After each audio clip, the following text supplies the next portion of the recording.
Welcome to another video. This is part 2 of the Raleigh M-Trax, the titanium commuter I'm building. It's a little bit titanium, it's not completely titanium.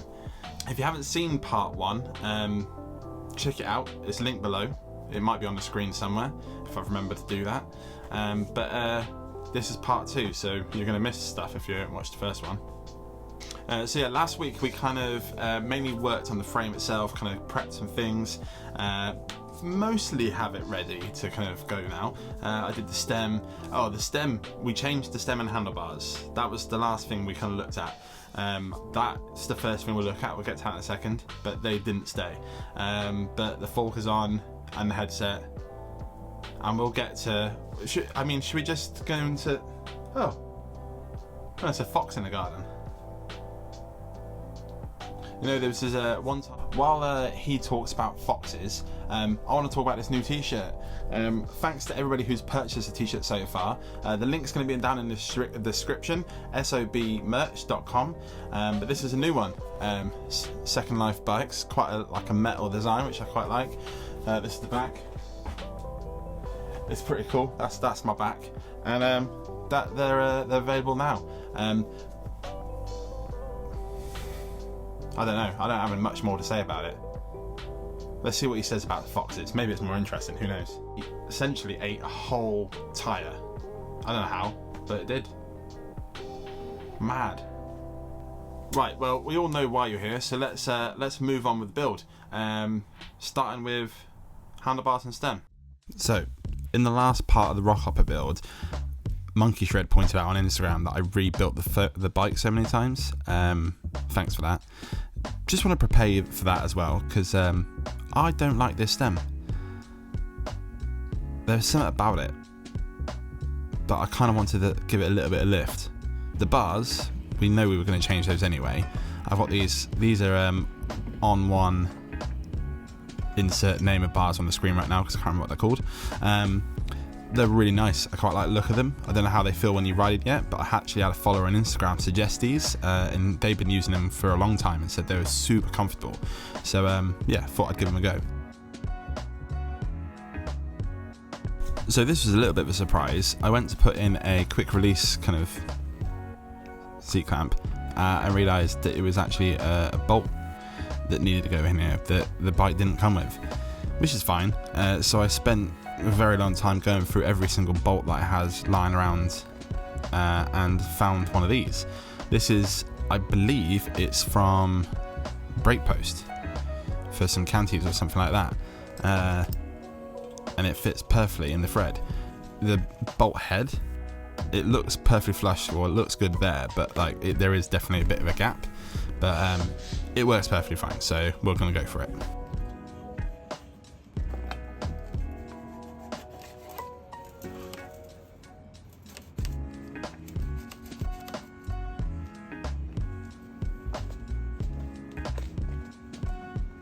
I'll be honest with you, I really struggle with this build. I go through stages of loving it and hating it. At this point, I really like the look of it, but I couldn't work out if it was going to be comfortable enough or the right size. So I put some wheels on it and sat on it just kind of see what it looked like and felt like. And there was just something about the stem, and I think it was too short. Obviously, a lot of these things you can't really tell massively until you ride the thing. So I just ended up putting a brand X stem on it, which gave it a little bit more reach and a little bit more comfortable. But again, won't know really until I ride it. I just used the BB from the Mirage in the end, just because it was brand new when I put it in there, so it still had loads of life left in it.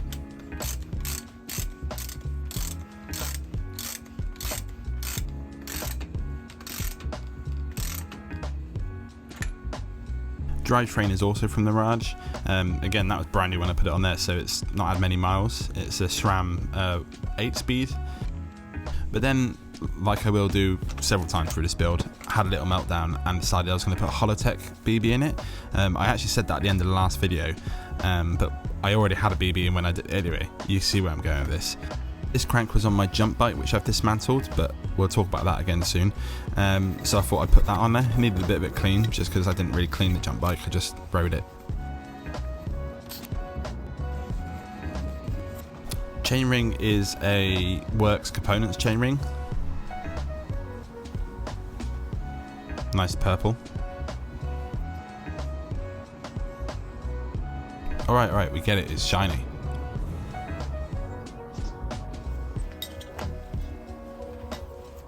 I really like the way it looked on this crank actually.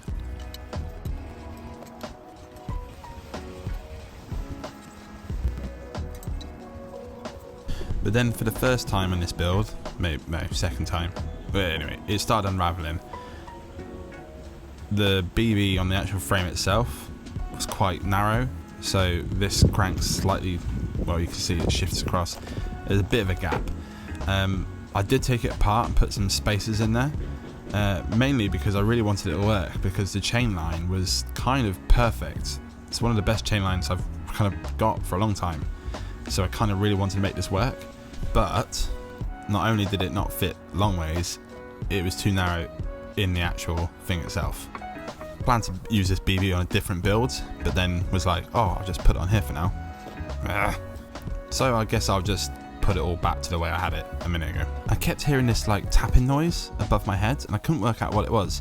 I looked up and there was this massive thing, went on top, and it was just a huge grasshopper, so that was cool.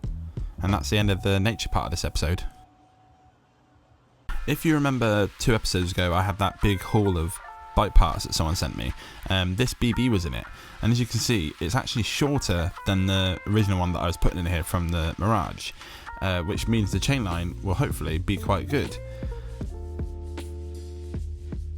So it was kind of lucky that I messed about with it for a while, because when I did put it all back on together and check the chain line, it was pretty spot on still. So yeah, it actually worked out in the end. While we're on the note of doing something I've already done once already, the headset had a little bit of play on it when I turned the handlebars to the left. Any other position it was absolutely fine, but for some reason to the left. Someone mentioned in the last episode about in the comments about the fact that it was really easy to get the bottom cup in, and I did wonder maybe it was something to do with that. But either way, see ya bike. I bought another headset. It's a Ritchie one, and tried that instead. So yeah, the Ritchie one works perfectly, so it must have been something to do with the bearings maybe, but yeah, this one works fine.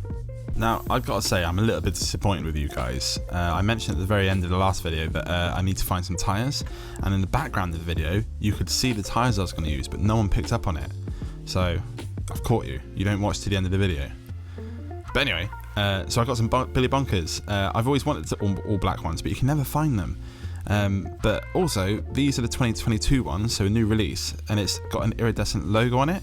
I put this on Instagram and everybody was freaking out about it. So if anybody knows, have they always been like this, or is this just a new version? Because they are sick.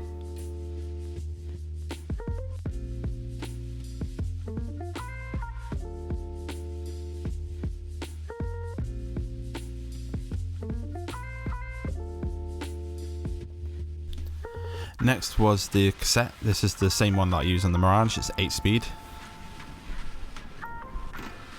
Come on, Craig, it's not that hard.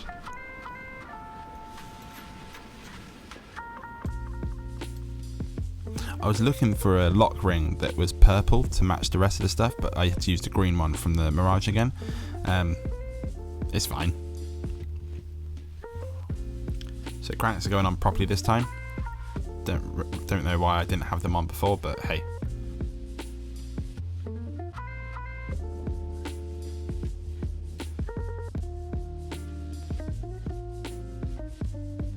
Next was the shifters and getting the brakes on.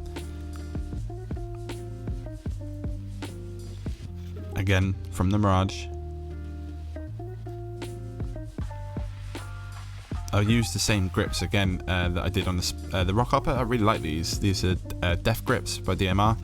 Exactly the same glitter ones as well. So I used these just to kind of like gauge exactly where I was putting them. Don't really usually put the grips on until the very last, because obviously when you then do the chain and you get a little bit oily sometimes. So I don't like messing with the grips until I finish the bike completely. Yeah, the brake posts had a little bit of rust on them. Nothing crazy, they were pretty clean considering, but I just used a copper brush and a bit of WD-40 just to kind of clean them up a bit. And at this point, I had the biggest meltdown that I've had the whole time. This video should probably be called Guy Has Meltdown Whilst Building Bike for 10 minutes. Oh yeah, it's daytime now. So basically, I tried to put one of the brakes on, and as you can see, it kind of hit the wheel. And I spent a good 10-15 minutes trying to work out what on earth was wrong with the frame for this to be happening. I was like, is there like a twist in it? Is there a buckle? Is the wheel buckled? Like, what's bent for this to be happening? But basically what it was, I didn't actually show this earlier on in the video. When I put the wheel into the frame, it basically was a little bit too narrow for the frame. The frame was quite wide. I'm starting to think now that actually the frame was potentially because it hasn't had a wheel in it for so long that it's kind of like maybe deformed slightly, because essentially I put some washers inside the skewer, but for whatever reason I put them both on the right hand side, on the drive side, and so it meant the non-drive side, left hand side, and it made the wheel go all the way over to the drive side, which meant when I put the brake on, the wheel was like right to the right in the rear triangle instead of like in the middle. So after playing with it for possibly an hour and a half, moving the washers, taking them off, then thinking it didn't fit anymore, actually at one point I put it back into the rear triangle, and like it was like wonky in the dropouts. I didn't put it all the way in for whatever reason. So I was like, oh, what? I've messed it up again. So I then put the cassette off, took everything, the skewers and the hub, the axle all out again, and kind of jigged it, and spent ages. At one point, I even actually started re-dishing the wheel, because I thought maybe the dish was out, but at that point, it wasn't in the dropouts properly. It's probably the biggest meltdown I've ever had since building bikes and since doing this YouTube and stuff. I said a lot of words that I don't like to say out loud very often, and the meltdown was so bad, I stopped and walked away. Well, I mean, the wheel is now correct and it's in a good place. The chain line all looks good. I've even put the chain on it. I don't think I have footage for that. Maybe I do. But it's now ready to do the brake cables and the gearing. But I was so annoyed that I just walked away for that day, and I haven't touched it since. Just to add salt to the wound though, I did get several messages from you guys in the comments and some DMs on Instagram, the fact that these sort of lugs, they were glued, and the glue kind of wears over time and sometimes fails. So I now need to go and check the lugs and see if actually the frame is any good. I basically need to use like a rubber mallet or something, just tap it and you should be able to hear if it's loose inside. Yeah, I've got to deal with that as well. So that kind of wraps up the video because, well, yeah, I had multiple meltdowns and didn't continue. You may or may not be able to notice, but I've had a tyre delivery whilst recording that. Not going to tell you what they're for. I've got some cool projects coming up. On that note, this is the end of the video. And if you enjoy this sort of content, I've got a lot of builds coming up. Here's 2 sets of tyres. Brand new tyres to go on 2 projects. What could they be? Who knows? But if you want to see more of this sort of stuff, please subscribe to the channel. And if you're impatient like me and you want to watch more, here's a good one. It's a very good one.